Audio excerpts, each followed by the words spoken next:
Joining me now is one of the sharpest minds of our time, a best-selling author whose works, including The Madness of Crowds, The Strange Death of Europe, and The War on the West, have shaped the global conversation.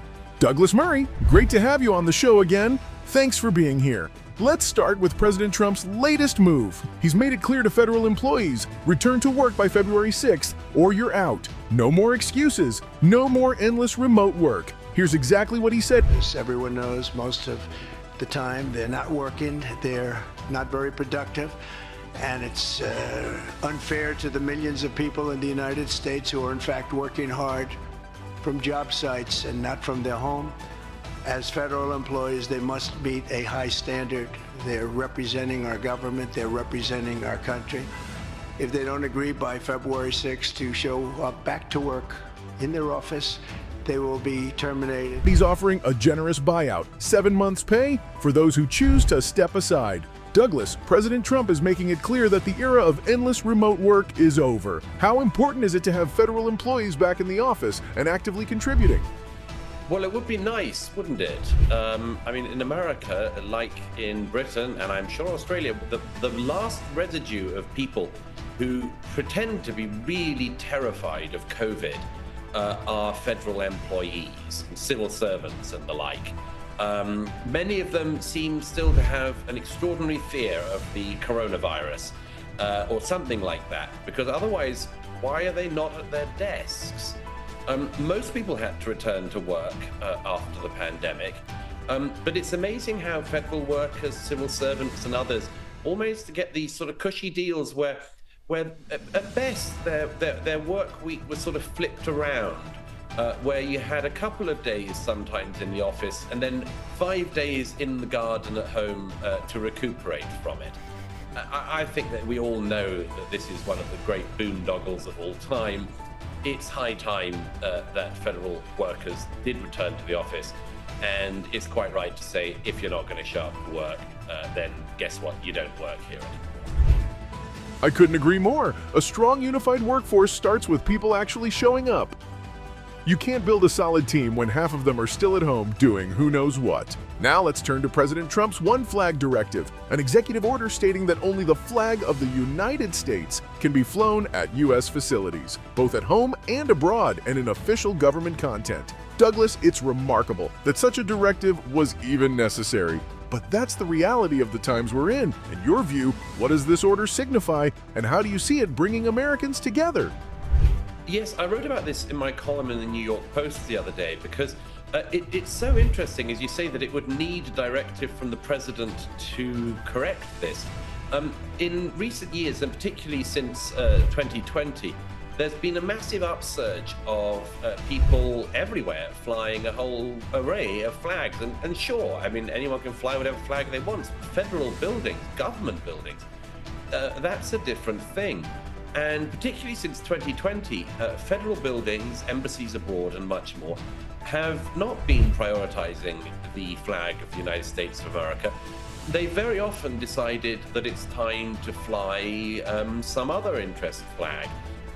The BLM flag made quite a few appearances, a whole range of others, most prominently, of course, the so-called Pride flag, which, as I said in my piece, went from being a sort of perfectly okay rainbow design some years ago to being, of course, this very ugly thing with a triangle and a circle in the middle, and also stripes to represent black and other minority people, on the weird presumption that if you added a black stripe to the Pride flag, you would have black people represented. And as I mentioned in the piece, who exactly do these people think were represented by the yellow stripe or the bright red stripe or the blue stripe in the original Pride flag?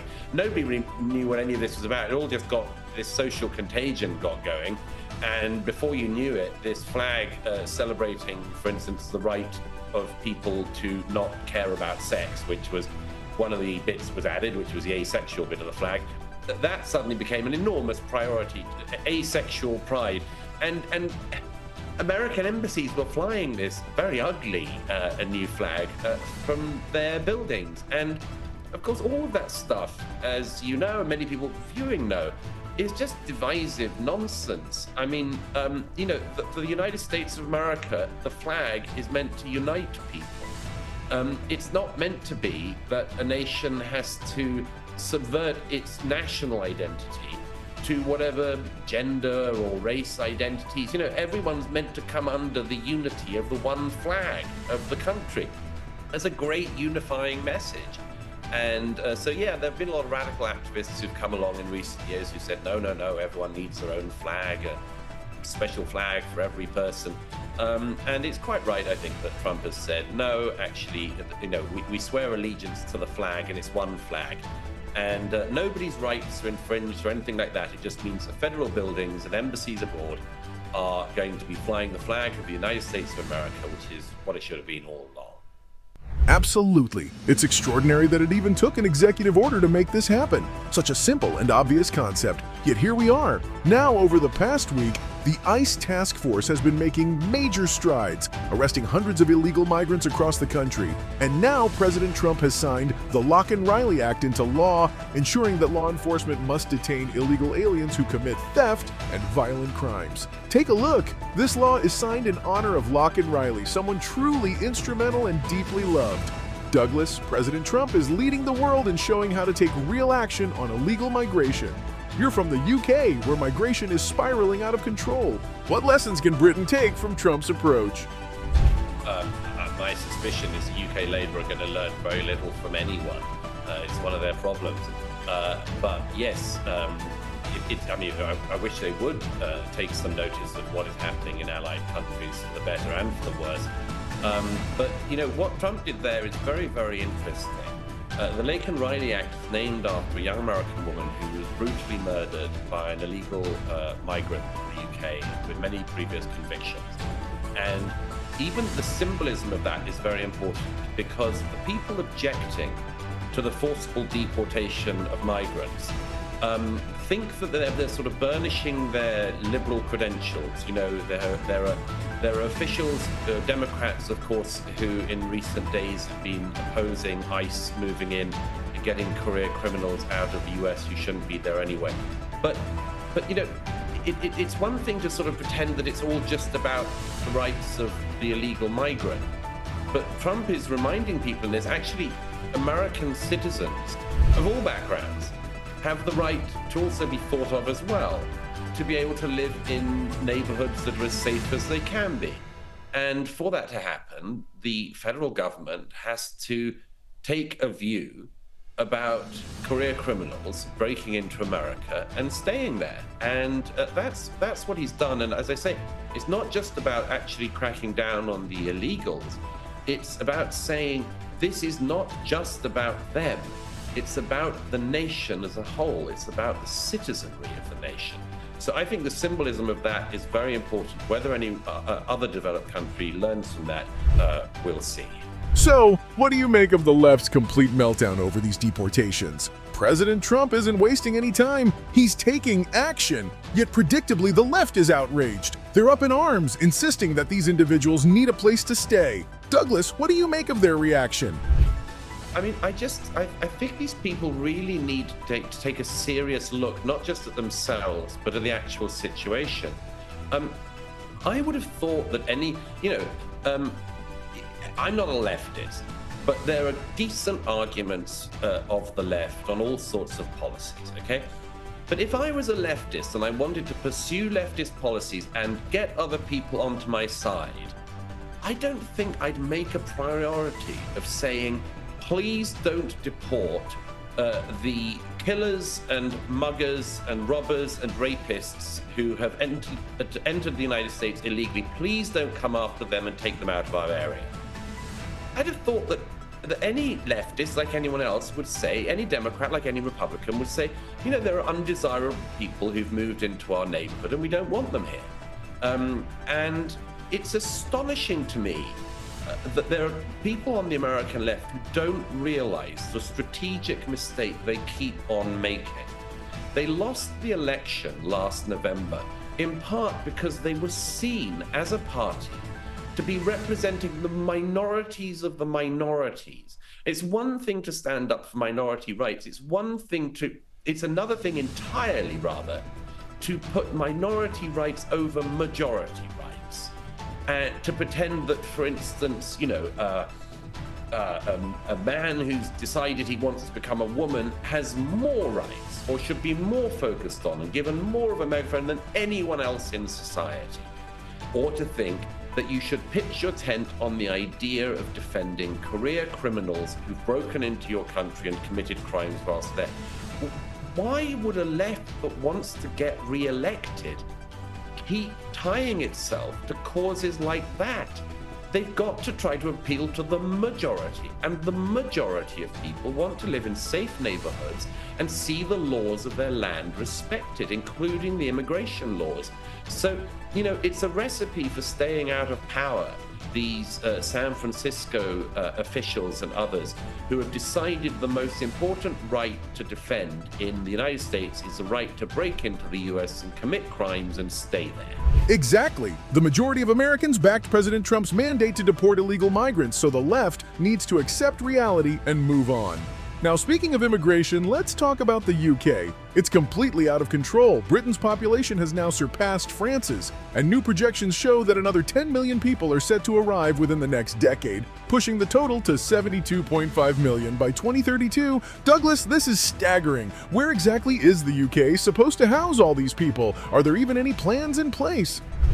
There are no plans. They're not going to be able to house them. The whole thing will break down. I can say that with absolute certainty. When net legal migration, was at about 300,000 a year 10 years ago in the UK, the Conservative government, the nominally Conservative government, said that they had a house building target of about 300,000 houses a year because there was a housing shortfall. That's brilliant. And of course, you don't have to be a maths genius to know that even if they did make that target of house building, which they never made, all that would happen would be that you'd keep on concreting over the countryside in order to put up houses for people from the rest of the world. Now, they failed at every one of the targets they had when migration was in the realm of about 300,000. And when you had net migration recently at almost 1 million a year into the UK, there just are no houses. And it seems to me, as far as I can see, that to the extent that there's any long-term plan of the political class in the UK, it's that migration should continue, legal and illegal migration should continue at historic highs for as long as possible, and that the great future that Britain can look forward to is all of our green places being concreted over for very shabby, shoddy, ill-built houses to be thrown up, and then we can all remind ourselves how proud we are to be British. It's not my dream for the future of my country of birth. I don't think it's the dream of many British people either. Obviously, the people will have to speak at some point through the ballot box. But the problem in Britain is that every time they speak, their elected representatives ignore them. So it's enough to make one feel pretty pessimistic about the future of the country, I have to say. It really is a shame, and those numbers are completely out of control. Before we wrap up, Douglas, you've got a new book coming out soon, Democracies and Death Cults, releasing on April 8th. Tell us about it. What can readers expect? Yes, it's going to be out on April the 8th, available in the US, the UK, Australia, everywhere. If you can find a bookshop these days, you can get it in a bookshop. But if you can't, of course, you can order it online through all the usual routes. It's really the result of a lot of reporting and reflecting I've been able to do in recent years, particularly from reporting from the front lines of the conflicts in the Middle East.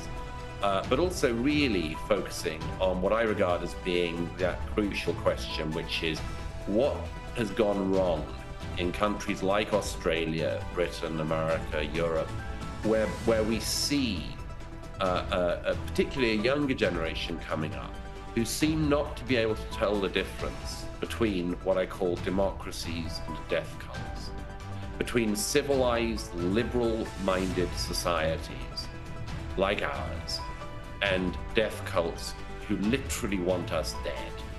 Why has there been such an inability to realize that difference? And why has there been not one anti-Hamas protest of any size on the streets of Melbourne or Sydney, but every week, you can find the anti-Israel loons out on the streets screaming about a conflict in a far-off continent about which they know nothing. I think there's a lot that this tells us about Israel, but there's an awful lot it tells us about the rest of us too. So I hope everyone will pre-order it. Absolutely. Democracies and Death Cults, out April 8th. Don't miss it. It's bound to be a must-read. Douglas Murray, as always, a real pleasure. You make even the toughest topics enjoyable to discuss. Thanks for joining me tonight. Great to see you again. Always great to catch up with you. Let's do it again before your next book takes over the world.